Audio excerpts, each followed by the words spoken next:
पे, लेकिन और दूसरी तरफ हमारी लार्ज इंडियन पॉपुलेशन जो वहाँ वर्क कर रही थी। तो अब जब गवर्नमेंट लेवल पर इतनी अच्छी स्ट्रॉन्ग रिलेशंस हो गए हैं, पर्सनल रिलेशंस हो गए हैं, और खासकर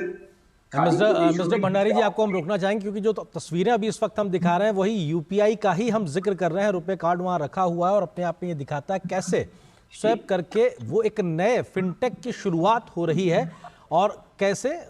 यूएई के राष्ट्रपति ने उसको स्वैप किया और उसके बाद में जानकारी हासिल की और संभवतः उनके चेहरे के भाव भी ऋतु बहुत कुछ कह रहे हैं कि आखिर क्या ये हो गया। संभवतः अगर इस तरीके से वो भाव है तो ये जो पलक झपकते ही कैसे पेमेंट भारत में एक सहज सी बात हो गई है और शायद कई मुल्कों में इतना आसान नहीं है। और इसीलिए भारत के जो ये फिनटेक के प्रयास हैं आज दुनिया भर में उसकी स्वीकार्यता बढ़ रही है और ये एक टच और पैसा आपका स्वैप एक तरीके से ट्रांजैक्शन हो जाता है। तो ये दिखाता है कि कैसे आज एक बड़ी शुरुआत हुई है और उस शुरुआत के बाद में दोनों ही नेताओं ने एक बार फिर से गर्मजोशी से हाथ मिलाया।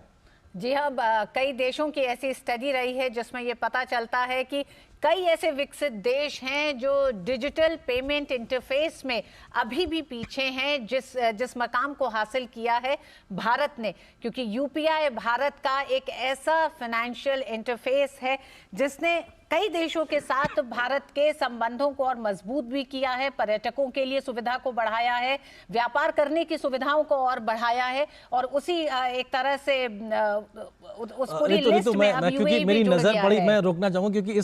ये कार्ड यूएई के राष्ट्रपति जी का है, उनका नाम लिखा हुआ है क्योंकि हिज एक्सीलेंसी और उनका नाम लिखा हुआ है मोहम्मद अल बिन जायद नाहयान के नाम से वो कार्ड है और उस पर फरवरी का दूसरा महीना और 2024 की